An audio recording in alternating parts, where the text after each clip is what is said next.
Alright guys, welcome back to a third table here. Again, not sure on the lighting. The cat's in this weird mood, so this could be an interesting video. Plus, we have these Formosa termites down here in New Orleans that swarm once a year, every year.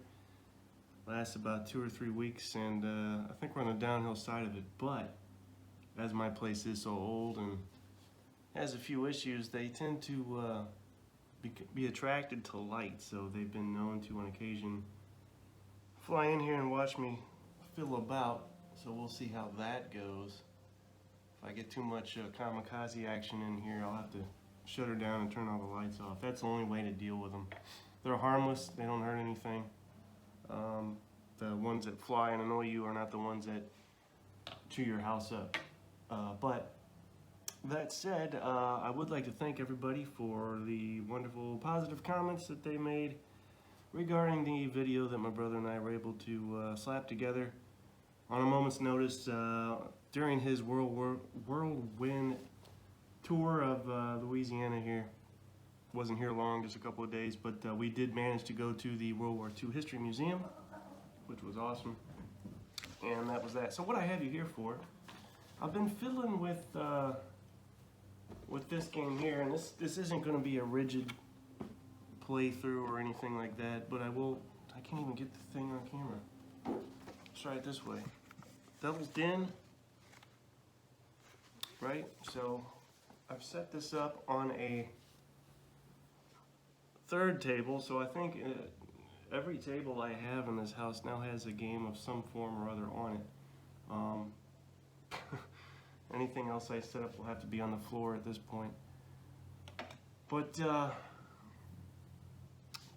don't know. Why did I drag this out? Other than it looks intriguing, it is very tactical, and let me see if I can get a scale on here.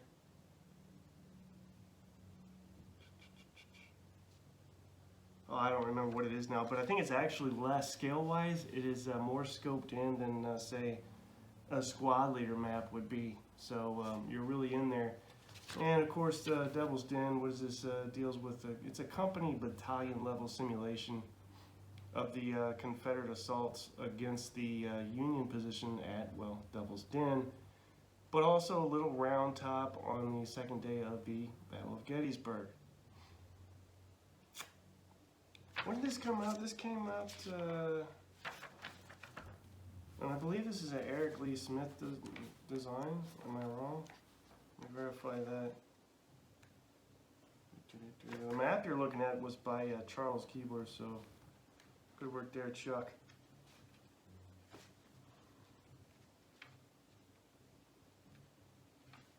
There we go. No. Original design and development, Dr. David Martin and Leonard Millman. So that's who did this game. When did this come out? This came out more for myself than you guys. Oh, 30 yards per hex. Turns are roughly 8 minutes. And this came out in '85, so yeah. Let me run through some of the rules that I've been dealing with here. As the cat has perched herself on top of the window and can't get down. You'll have to figure it out. Don't look at me. So when you hear the loud thud, that means she's landed on the floor. Let's see here. Playing pieces. Let's go over that, huh? Here's an example of a playing piece. I don't remember where that is. I don't know if you can see that or not. That is a plain piece. This would be a Union piece, and this would be in particular the 2nd U.S. SS, which is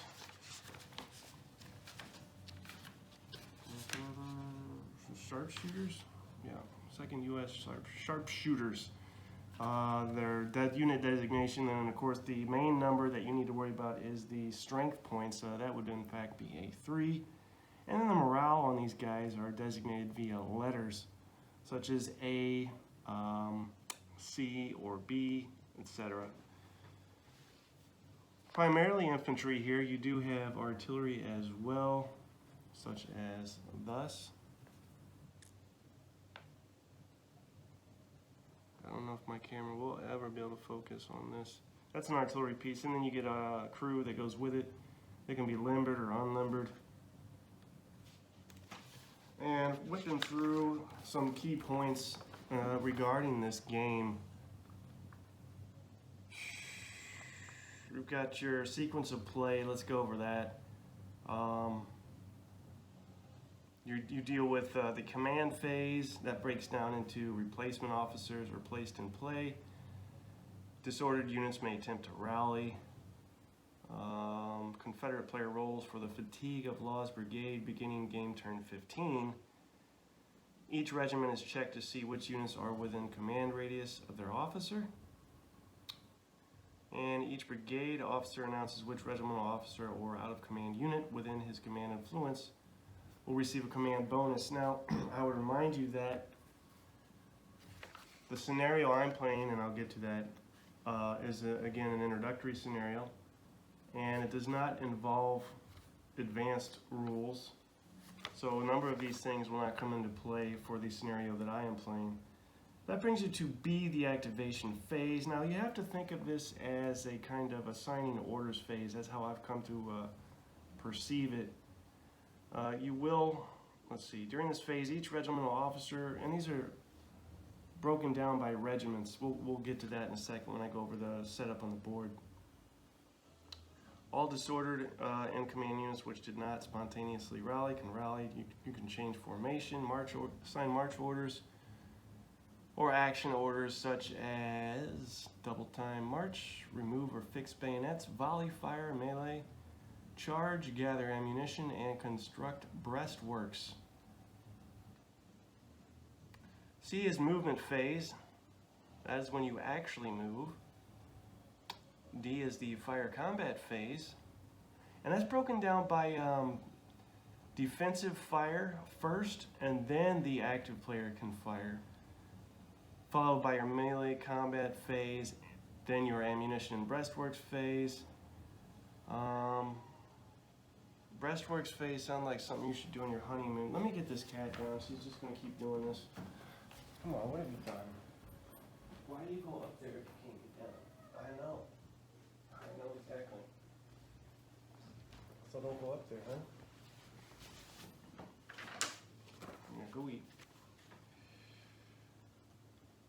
Then that is the, all of that I just went through is for one side, and then you switch sides and do it again, and then that is the end of a turn.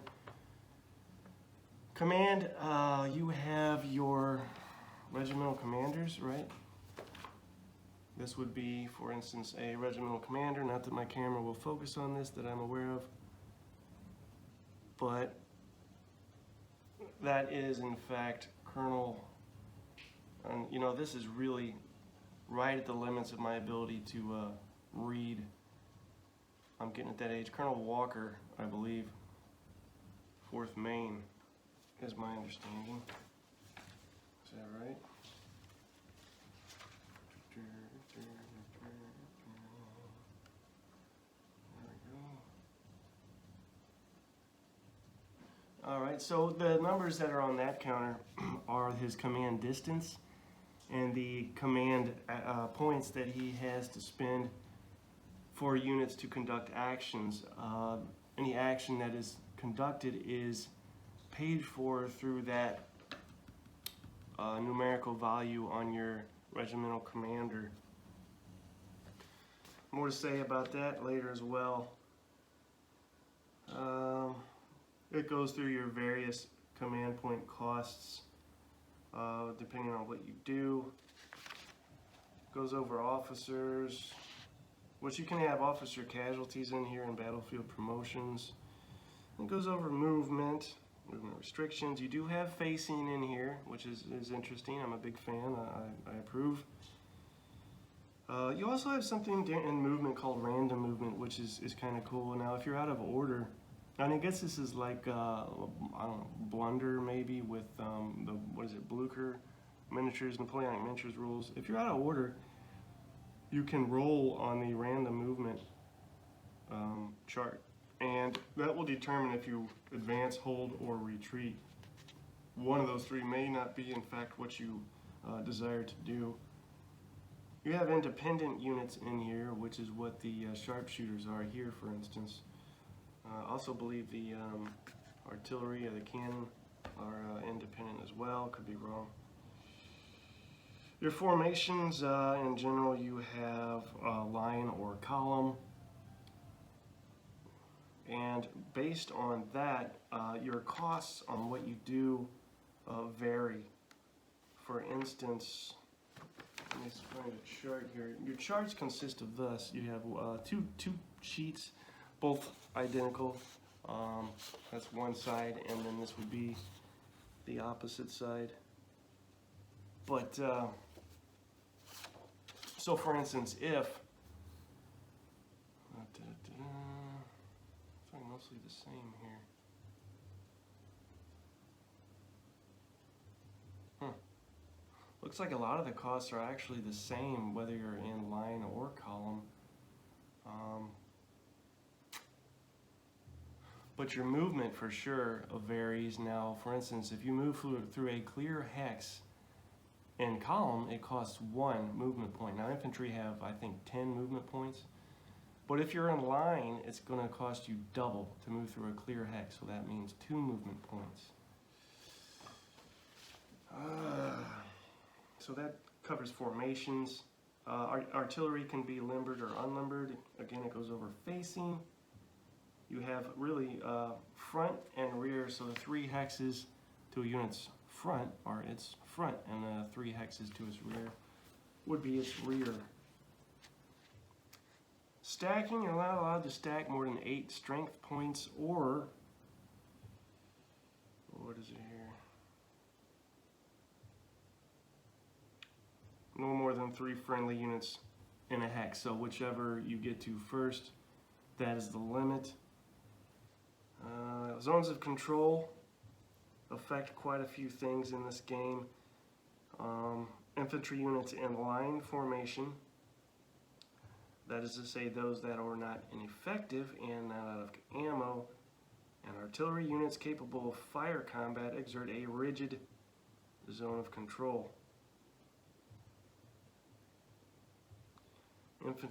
Ineffective infantry units, infantry in column formation, and artillery units unable to fire exert a non-rigid zone of control.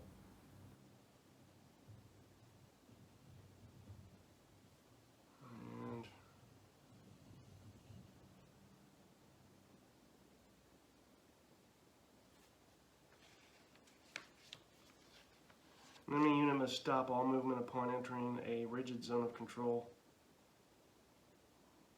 And a couple other little things, but fire combat. Now, fire combat is done by looking at your strength for the unit, or if you're adjacent, stacked in the same hex with somebody else, or adjacent, you can also combine fire.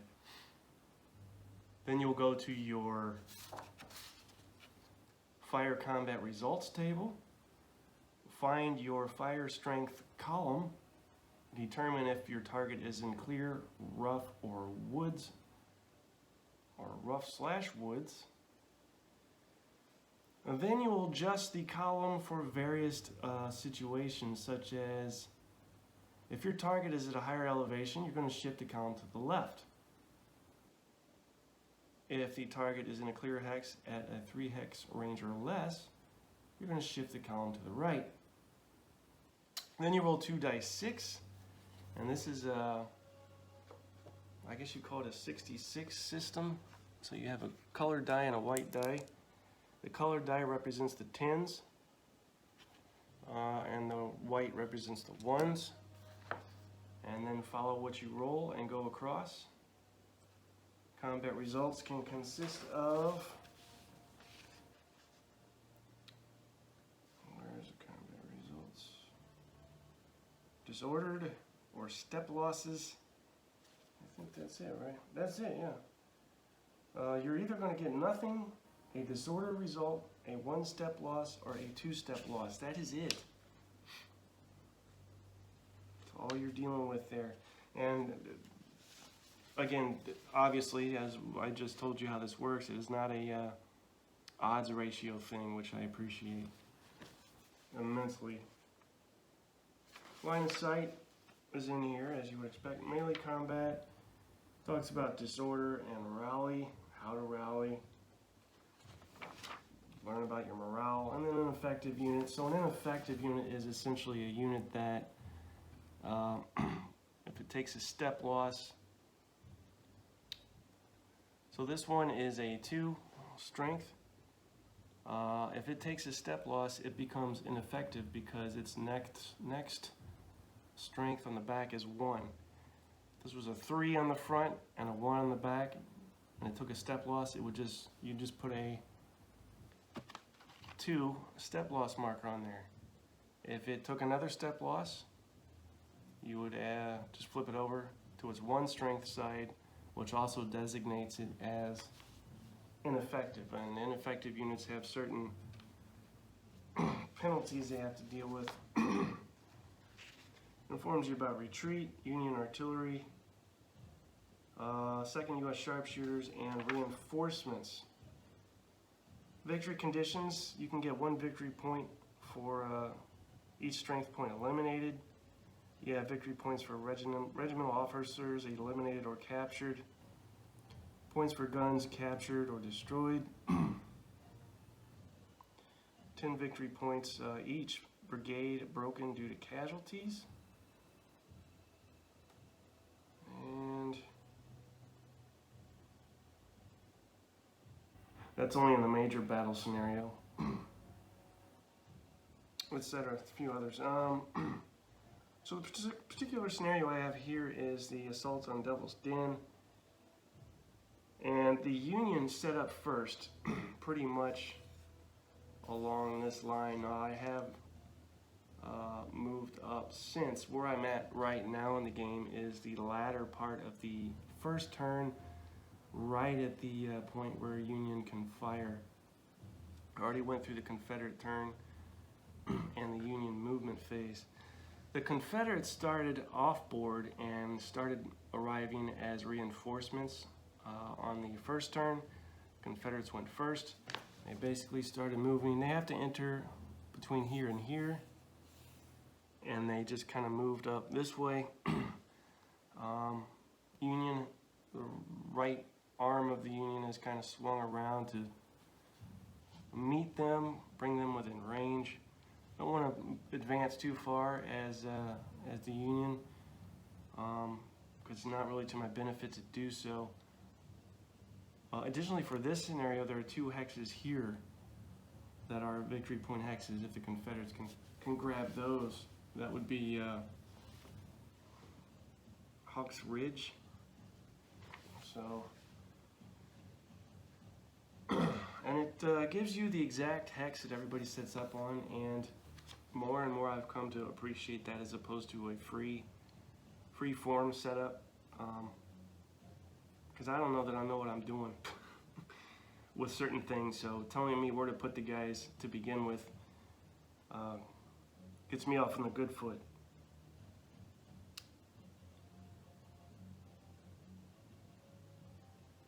And that's that. Essentially,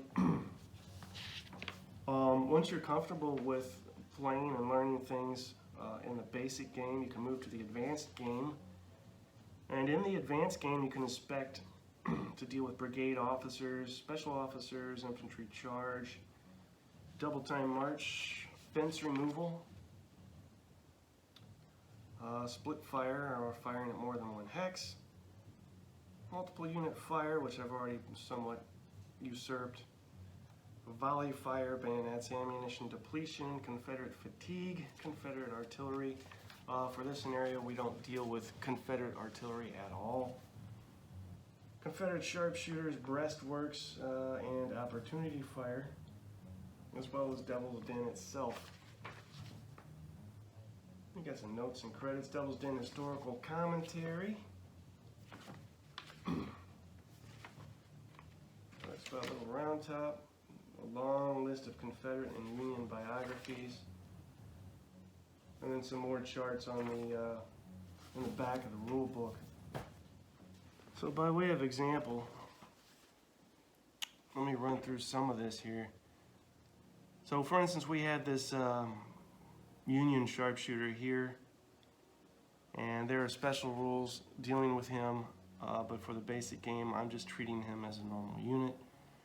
He has a fire strength of 3. So what you will do is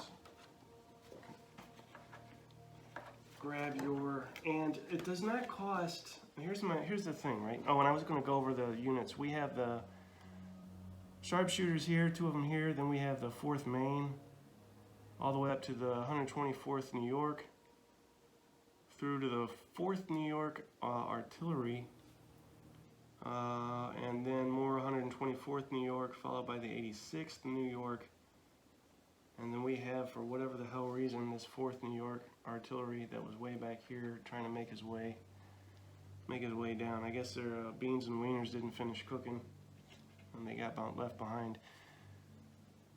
For the Confederates, let's see if I can read upside down. This looks like the 15th Georgia, followed by the 4th Alabama.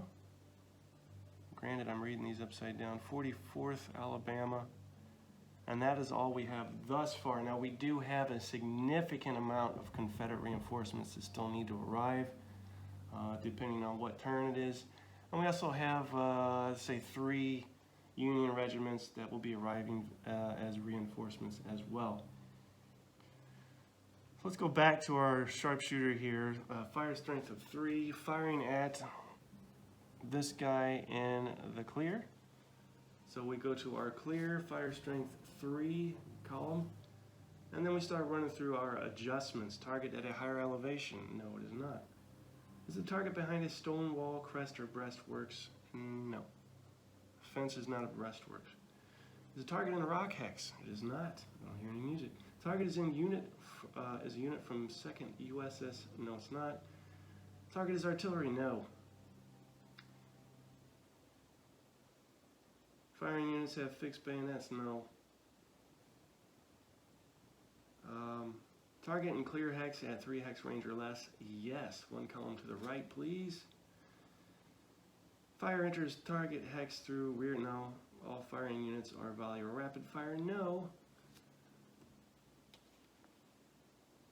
And then another condition that we do not meet, that would be fire through its front and its rear. That moves us to the 4-5 fire strength on the clear column. We're going to roll the 2 dice. Again, our colored die is the 10s, and looks like a pretty good roll. We got an 11. That is a 1-step strength loss. This 5 strength Confederate unit, if you check the back, it is a 4. So we just flip him over, and he is now, I forget what the term is, ineffectual. He is in something ineffective. Now, one thing I will add before I continue, the command points that regimental commanders have issued to them, I want to say it's overly generous, or I'm playing it wrong. Now, I've read and I've read and I've read to verify this. You issue command points to the regiment proper, not each individual unit. That said, though, it does seem to be a generous amount, because I've never run into issues wherein I have wanted for command points. Now, I suppose once you start trying to rally disordered units, you might run into an issue. But also, when you consider that to fire, firing is free. You don't pay a command point to fire, so there's that. So I'm a little scratching my head here as to how command points are even affecting anything thus far, because I can move my full movement allotment, change formation to do so, and change formation after my move and still have command points left. So again, anybody that's familiar with this game, let me know if that sounds right to you guys. We have another sharpshooter here. Let's see if we can go ahead and fire 1, 2, 3, 4 hexes away, which is, he's going to lose that bonus, but that's all right. He's just going to stay there then. And he gets, that's nothing. That is the highest roll you can get, is 66. Can you believe that? That is nothing. That brings us to fourth main. I keep saying that. I hope I'm correct there.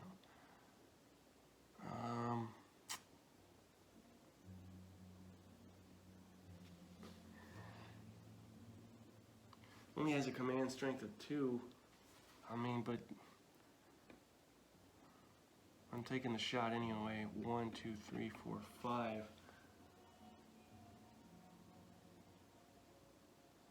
Bear in mind, you also have this small arms fire range chart, which will double or halve your firepower depending on your range. Let's see. Nothing going on there. And that's just a straight 2 column, so we roll the dice and get a 31, which would be a disorder if I was 1 more column to the right, so that is nothing. We have a 4 strength 4th Maine infantry unit. It's going to fire 6 hexes away, so that's normal firepower. And none of these firing at the same unit, none of these column adjustments will apply. So we're just going to roll. So once you get accustomed to these modifiers and whatnot, you can kind of flow pretty good. 34 is nothing. Again, the Union have already moved, so nothing going on there. This guy has received a step loss already, so he is only a step 3, firepower 3 rather. At 1, 2, 3, 4, 5, 6, 7 would be still normal. And what did I say? He's at a 3. He's going to fire and see what he gets.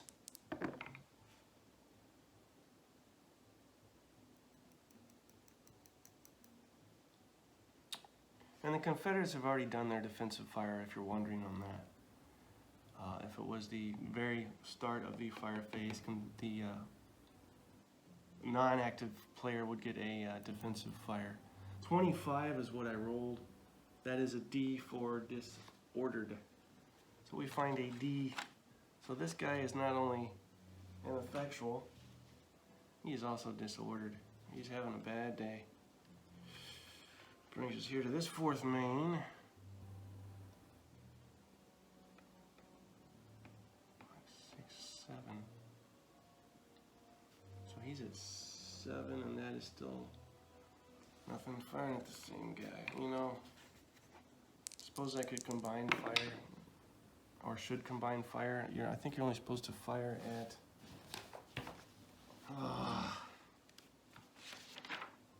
Hang on, guys. I might have a technicality here.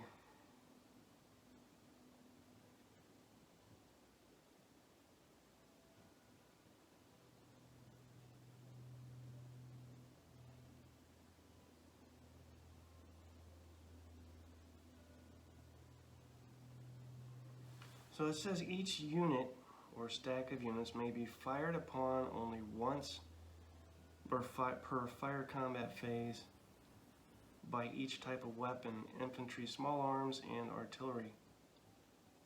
The order in which these units of the same type may combine strengths to fire at an enemy occupied hex.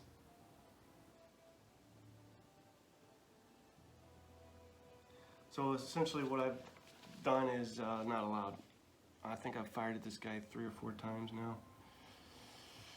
If I was to do that, the proper way to do it would be to combine fire or start firing at somebody else. Again, if I've miffed that, anybody familiar with the game, let me know that as well. So this guy, let's fire at him and see what we get. He's not in any kind of, no he's not. There's a 56, which is going to be nothing. That brings us to this guy who's a firepower of 5. 2, 3, 4, 5.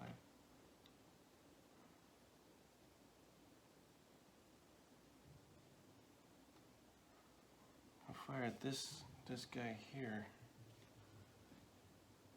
Let's see what we get with that.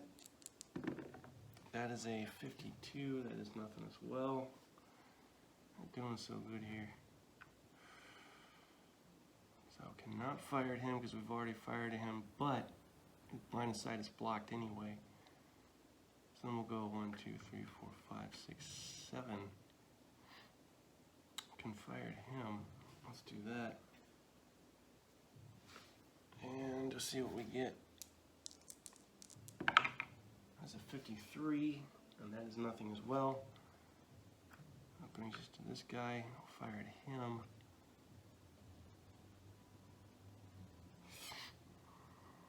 And then we've got a stone wall here, but they're up a level above that, so that's not going to block line of sight. Now the artillery fire on the same table as infantry, which is interesting. He's a fire strength 3. Let's roll and see what he gets. That is nothing as well. Now what I'm going to do here with these artillery is fire combined fire, which would bring it to a 4. At this guy.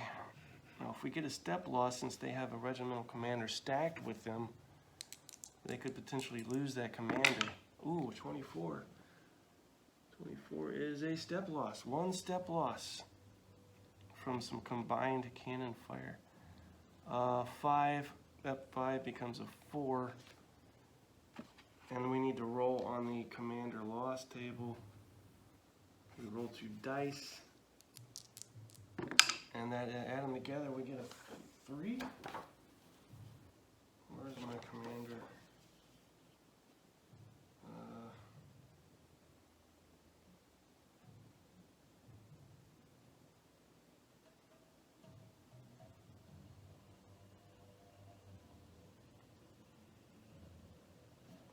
Let me verify this here. When an officer is stacked, an officer alone.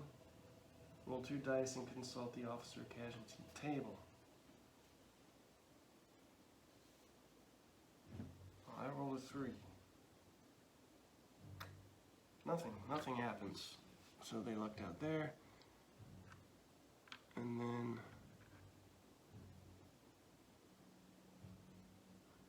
we've got one last Union unit that can fire, and then line of sight is blocked for everything else.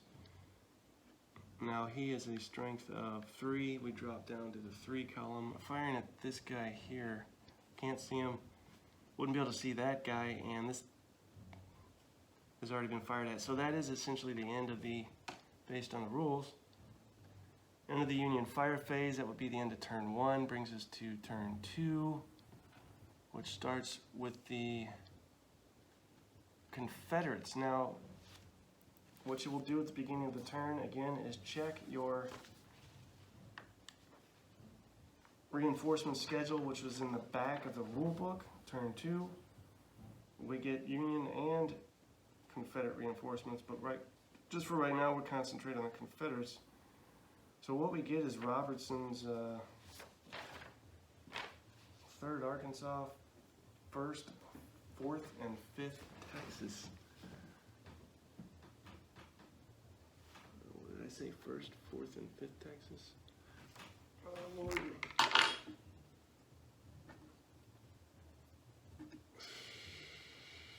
So quite a bit of Confederate reinforcements on turn 2. Significant portion already on turn 1. So you get the 1st Texas. What else do we get? 4th and 5th Texas.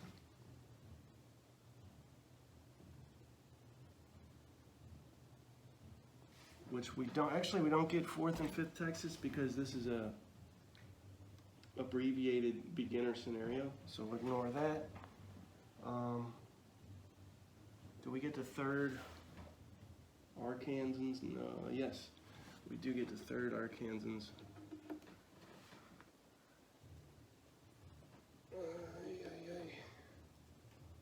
And then let me make sure I got this right.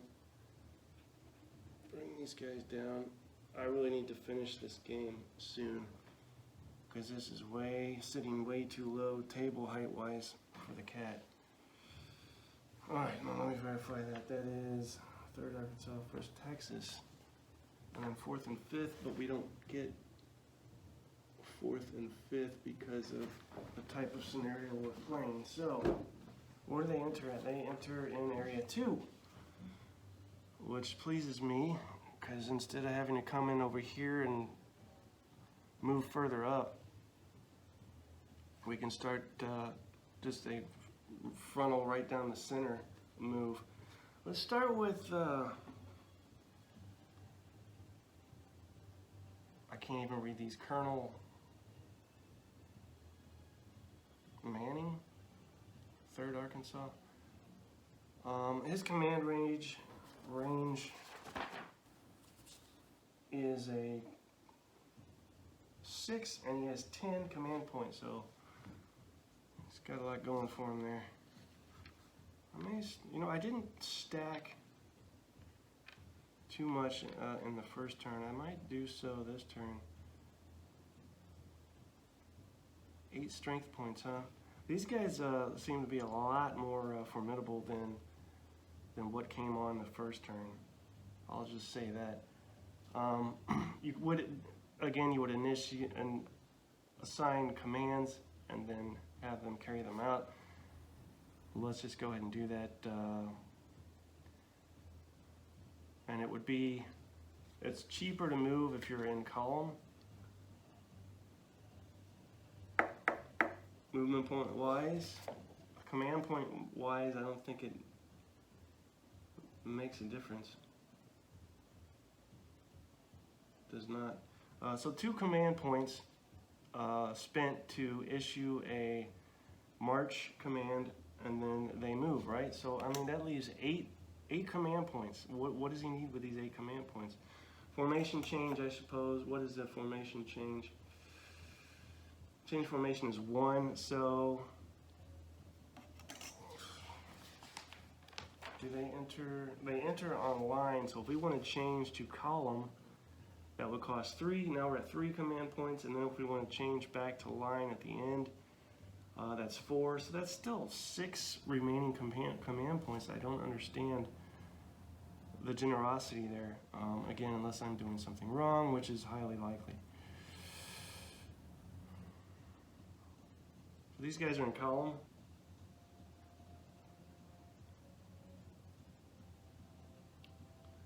And because they're in column, a clear hex costs 1. So let's start with 1, and then there's a crest line here, 2, 3, 4, 5. Let's move right up to the stone wall, 6. That's awesome, right up there. How do you like them apples? All right. 1, 2, 3, 4, 5, 6. I'm digging this stone wall action here. 1, 2, 3, 4, 5, 6, 7. So still fine there as well. Ooh, which way do we face? Face like that. And 1, 2, 3, 4, 5, 6, 7, 8. Oh, that's suicide. He's moved adjacent to this artillery unit. You're asking for it, buddy. 1, 2, 3, 4, 5. What does it cost to move through rock? P. It's prohibited. Can't move in there. What if I go 1, 2, 3, 4, 5? If I move there, am I still in command range? Yes. So there's that regiment. And then we move this regiment. Move them where?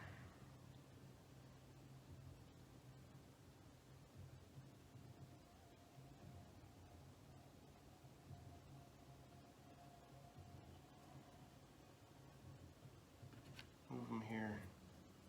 1, 2, 3, 4, 5, 6. Again, behind the stone wall. 1, 2, 3, 4, 5, 6, 7. And they are going to be, I don't know if backup is the right term, but rear guard. That is what they are going to do there. So that is that. That brings us to the fire phase. But again, that starts by the Union doing their defensive fire, which would be followed by the Confederates doing their fire, and then melee phase.